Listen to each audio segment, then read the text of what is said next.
अब मुझे बताओ, सबसे पहले तो अगर मास सेम हो बच्चों, केस नंबर 1, अगर मास सेम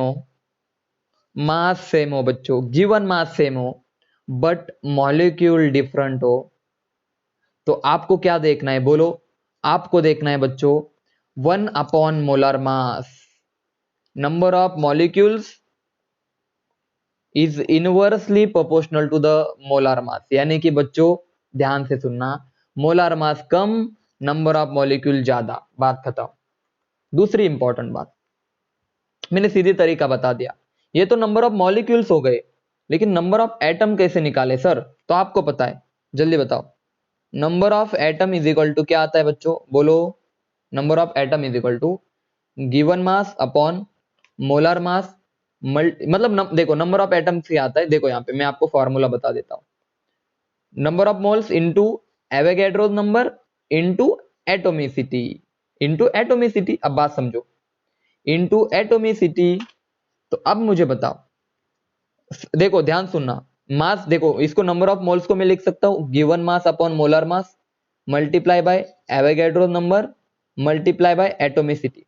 सबके लिए गिवन मास सेम होगा, एवोगैड्रो नंबर सेम हो गए, तो क्या बचा sir? Atomicity divided by molar mass.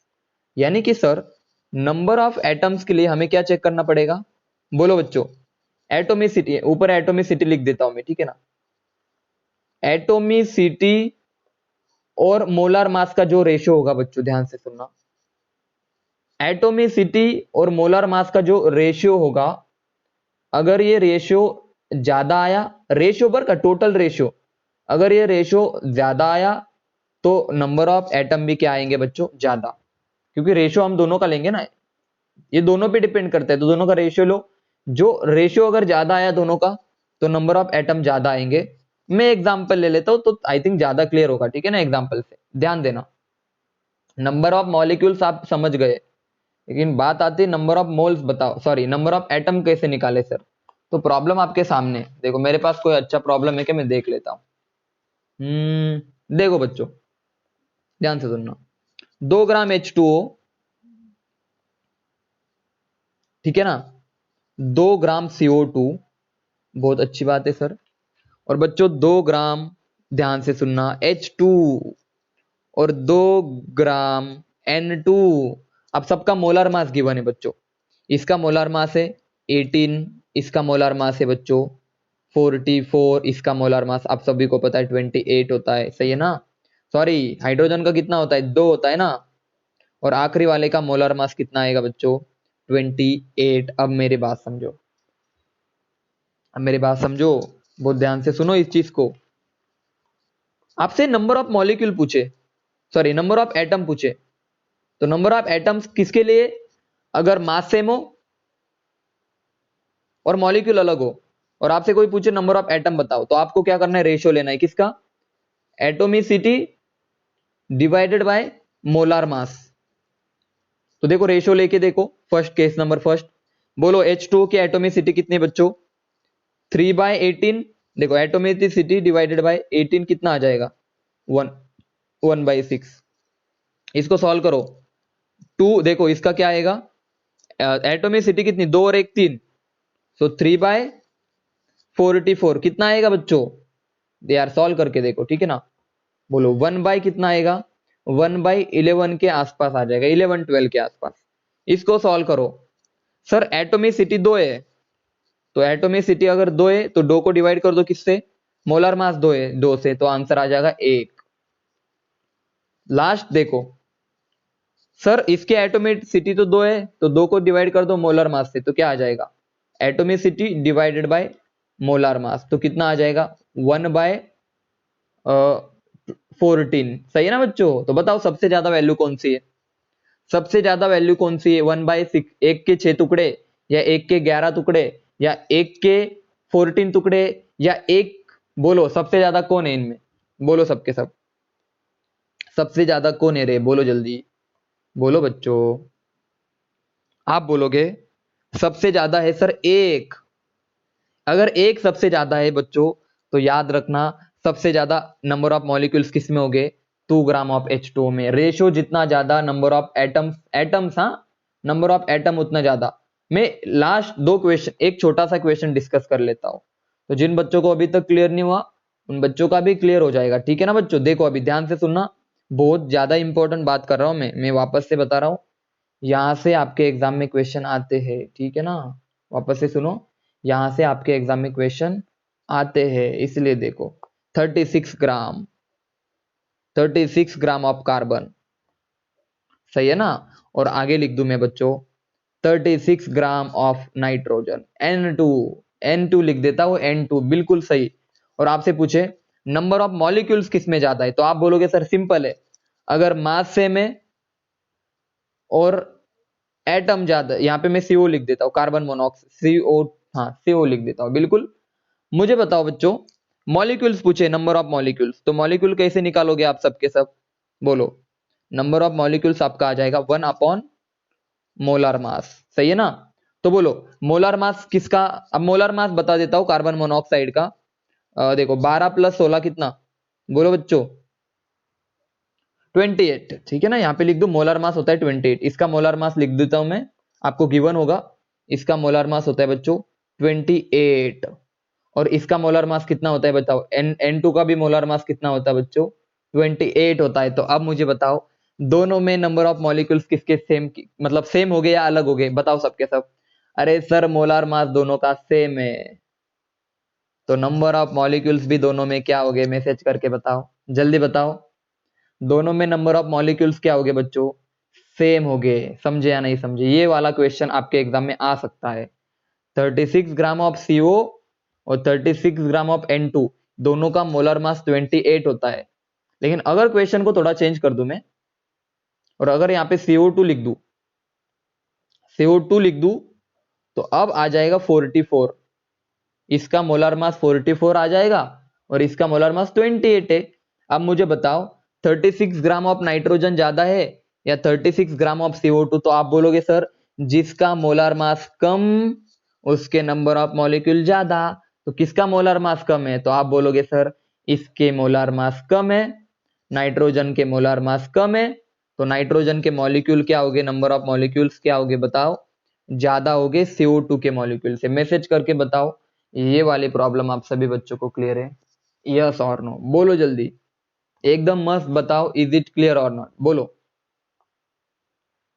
Clear है सभी को, सभी बच्चों को क्लियर है, एकदम अच्छे से क्लियर है। अब मैं नीट का क्वेश्चन डिस्कस कर लेता हूं बच्चों, अब मैं नीट का क्वेश्चन डिस्कस कर लेता हूं। अब आप वो भी कौन सा पता है, नीट का कोई पुराना क्वेश्चन नहीं, पिछले साल का। कौन सा क्वेश्चन डिस्कस कर लेता हूं बच्चों, अरे 2020 का क्वेश्चन डिस्कस करने जा रहा हूं मैं, और फिर आपको पता चलेगा, फिर आपको पता चलेगा कितना आसान क्वेश्चन था। नीट 2020 का क्वेश्चन चलो डिस्कस कर लेता हूं,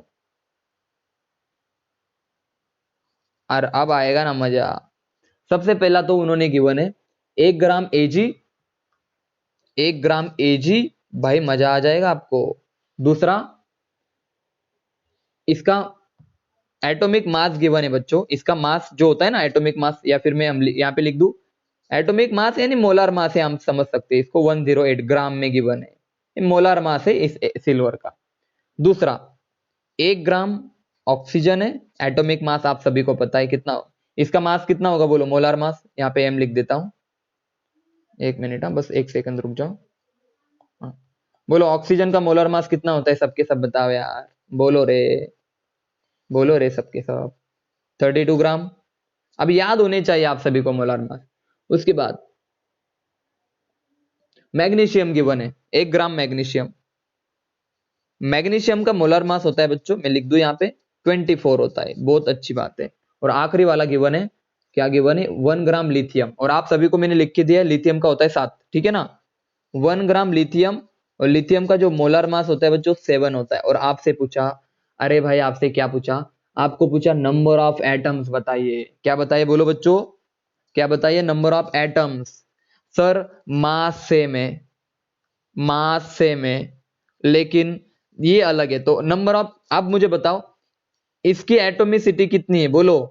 एटोमिसिटी एक है सर 1 डिवाइडेड बाय 108, सर इसके 108 टुकड़े कर दिए, एक के 108 टुकड़े। दूसरा सर जी एटोमिसिटी कितनी बोलो, 2 है, नंबर ऑफ एटम पूछे ना 2 डिवाइडेड बाय मोलर मास कितना है बच्चों 32 आ जाएगा 1 बाय बोलो 1/16। आगे बढ़ते चलो आगे बढ़ते। सर एटोमिसिटी तो एक ही मैग्नीशियम है तो एटोमिसिटी 1 और मोलर मास 24 तो 1/24 और आखिरी में आ जाएगा बच्चों 1/7। तो बताओ सबसे ज्यादा कौन है सबसे। तो एटोमिसिटी देखो लिथियम एक ही है तो एटोमिसिटी 1 मोलर मास 7 बोलो सबसे ज्यादा वैल्यू कौन सी है सबके सब बताओ सबसे ज्यादा कौन है। सर ये तो एक के 108 टुकड़े बहुत कम है। एक के 24 टुकड़े ये भी कम है। एक के 16 टुकड़े ये तो बहुत कम है। सर लिथियम एक के सिर्फ 7 टुकड़े यानी कि एक ये वैल्यू थोड़ी बड़ी होगी। ये रेशियो आपका थोड़ा ज्यादा होगा दिस रेशियो इज ग्रेटर। तो 1 ग्राम लिथियम में हो गए 1 ग्राम लिथियम में हो गए बच्चों मैक्सिमम नंबर ऑफ एटम्स। मजा आया मैसेज करके बताओ सबके सब बताओ 1 ग्राम लिथियम के अंदर होगा मैक्सिमम नंबर ऑफ एटम। सब मैसेज करके बताओ सभी बच्चों को एकदम अच्छे से समझ में आया। Calculation of number of atoms and number of mole sorry number of molecule एकदम सब मैसेज करके बताओ मुझे सबके मैसेज आने चाहिए एकदम ऐसे लिखो एकदम क्लियर है सर। अगर क्वेश्चन आ गया तो 2 मिनट में हम सॉल्व कर देंगे नंबर ऑफ एटम्स और नंबर ऑफ मॉलिक्यूल कैलकुलेशन। बोलो इज इट क्लियर और नॉट। ओके अच्छी बात है चलो ठीक है ना। हाँ अब आखिरी के 2 टाइप में आपको बता दूं कि हम क्या पढ़ने वाले हैं अभी।